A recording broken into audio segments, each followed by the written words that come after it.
Hey, what's going on, everybody? It's your boy Dr. Duel, and today I wanted to show everybody how I put together a what I call a 9 gods deck, basically an Egyptian gods deck. If we're basically, using 3 copies of Obelisk the Tormentor, 3 copies of Slifer the Sky Dragon, and 3 copies of course, the Winged Dragon of Ra. All right, and let me just close in. I'll show you that I have at least 1 copy from all the different variants of each of the gods. I've got an original obelisk, an obelisk from the 2019, which is pretty much supposed to be the anniversary pack, and then the movie pack obelisk. Moving on with Slifer, we've got the original Slifer, the anniversary pack Slifer, and then finally the movie pack Slifer. I'm not sure Slifer even came out in the last movie. Anyway, we've also got Winged Dragon of Ra. Of course, it's anniversary pack, and then the newest and pretty much the last artwork we needed to make it a trifecta to go along with the rest of the gods here. So that last artwork, yeah. Before this artwork came out, I was thinking of making this deck, but as soon as it came out, I just knew that now that there's 9 different looking gods, there has to be a 9 gods deck. So that's what we got right here, a 9 gods deck. And I'm sure you guys have different opinions about how I put together this deck. This is just, me sharing how I put together this deck.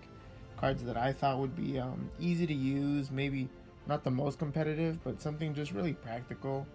Like real simple, real easy to understand, especially for people like if I want to show somebody else how to play, and they just they only have so much of a capacity to take in to learn how to play just basic Yu-Gi-Oh without the extra deck. I figured this would be a good deck to start off with, especially if we're talking about the 9 gods, which are extremely popular. All right, let me start with all the monsters after the 9 gods. Of course, that would be 9 of them. We've got a playset of Tellus, the Little Angel, and a playset of Angel 01. Angel 01 can special summon himself and allows you to extra normal summon. I think it came with, I'm pretty sure it came with Obelisk deck. And Tellus came with the Slifer the Sky Dragon deck, so, Tellus is good for bringing out tokens, 3 tokens at the max to, pretty much summon a god card all by itself, while Angel 01 will kind of back that up and help you extra normal summon. Moving on with the monsters, for Ra, basically we've had 3 copies of Ra's Disciple, which can actually work for all the gods, and 1 copy of the Winged Dragon of Ra Sphere Mode, and 1 copy of Winged Dragon of Ra Immortal Phoenix. Now I know that I could have probably put up 3 copies of both of these other guys, and would have had a total of 15 Divine Beast monsters in the deck. Honestly, that's not so bad. And if I'm running fusion cards, and if I have too many of these cards in my hand and no ways to summon them, I could definitely fusion summon for a Phantasm Beast Emperor fusion monster, which takes 3 level 10 monsters. He wouldn't be bad, but at the end of the day, this is an Egyptian god deck, and to use the Egyptian gods for some fiend fusion monster is just kind of defeating the purpose of putting this deck together. It just defeats the purpose. There's nothing wrong with that. It's a good strategy, especially if you're using greater polymerization.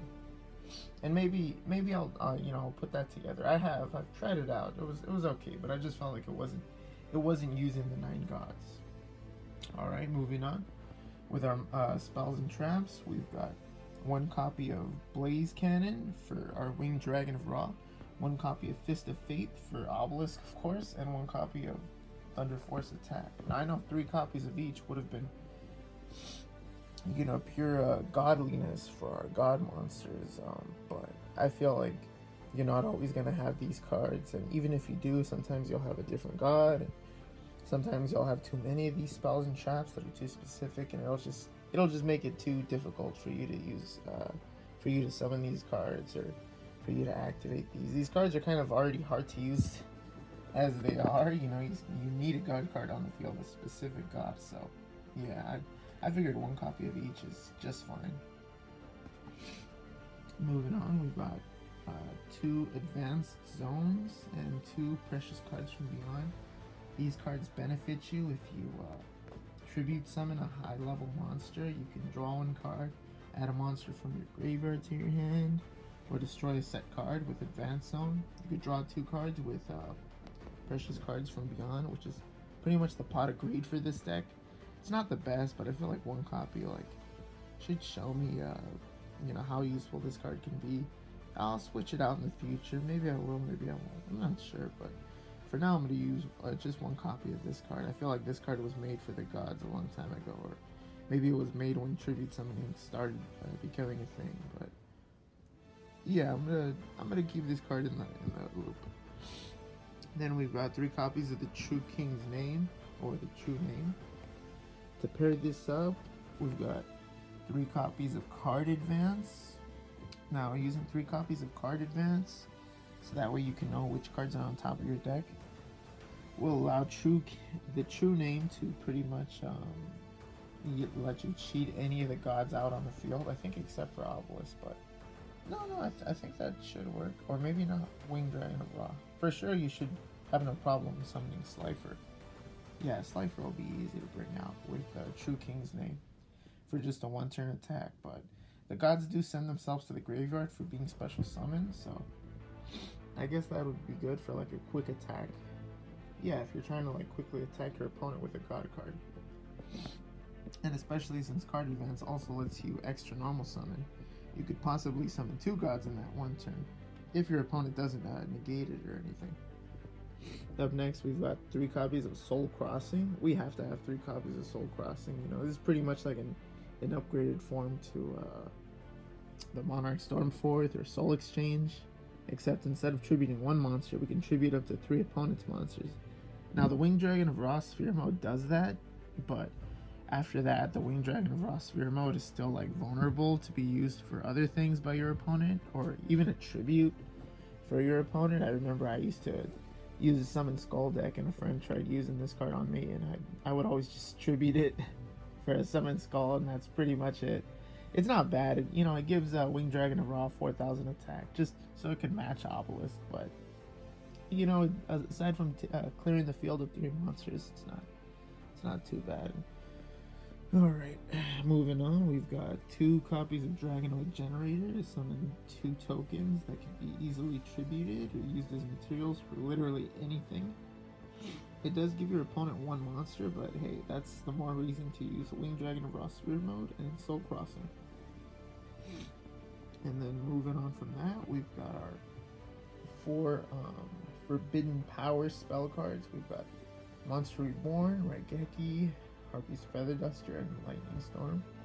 I guess I could add in 2 more copies of Lightning Storm, but for now I want to make sure that Raigeki and Harpy's Feather Duster get used, because I feel like even though Lightning Storm has both of their abilities put together, you still need to not control any face-up cards. And what if you have a god card that's on the field? Or what if you already have a face-up Dragonoid Generator in my advanced zone? Or maybe another field spell card, Raigeki and Harpy's Feather Duster are easy to use that way.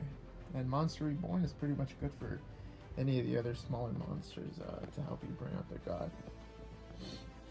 Moving on, we've got Mound of the Bound Creator, which is our field spell for our god cards. It's pretty much the protection card. Keeps them safe from opponent's card effects. After they're summoned, of course, because when they're summoned, they're pretty much invincible.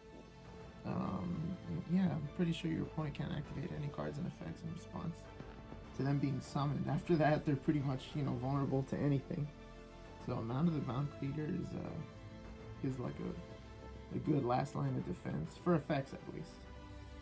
Moving on, I've got 3 copies of the Ultimate Divine Beast to cancel out attacks and summon gods from the graveyard. This is like an extra thing for Monster Reborn, but I feel like it's still temporary because a lot of them send themselves to the grave at the end of the turn. Still though, it's good for canceling out attacks, especially if gods are going to be going to the graveyard constantly with, I don't know, whatever effects your opponent's going to throw at you. And then Finally, we got the first Monarch, 3 copies of it, because he turns himself into 3 tributes, and if you discard a god, you know, you can use Ultimate Divine Beast to bring it back from the grave. But yeah, you know, he turns himself into 2 tributes. Aside from that, pair him up with Angel 01, and you've pretty much got, you know, your 3 tributes within 2 turns, I guess. I know it's not too fast, and some people it might be too slow, but it works for me. Yeah, it works for me. Well, guys, this was pretty much my Egyptian god, well, the 9 gods deck. I'm pretty sure you guys have better ideas, or just different ideas, different opinions. I'd be interested in hearing them if you guys think I should change this deck at any time. Oh, I didn't show you guys the one collectible Obelisk the Tormentor. This is just a token card, you know, since I have Dragonoid Generator. Oh, and Talus the Little Angel. Yeah, and pretty much the reason why I have them in blue sleeves is because I'm eventually gonna turn this into an Obelisk exclusive deck. But for now, I wanna try my hand at all 9 gods, because I think all 9 gods, I don't know, I think they should all deserve, you know, like, to be used in a deck. And so far, I've actually really enjoyed it. I've lost numerous times, but the times that I did win in a duel with this, I definitely like had 2 or 3 gods on the field, and that was it's pretty satisfying. All right, enough talking. I'll catch you guys later. Bye bye.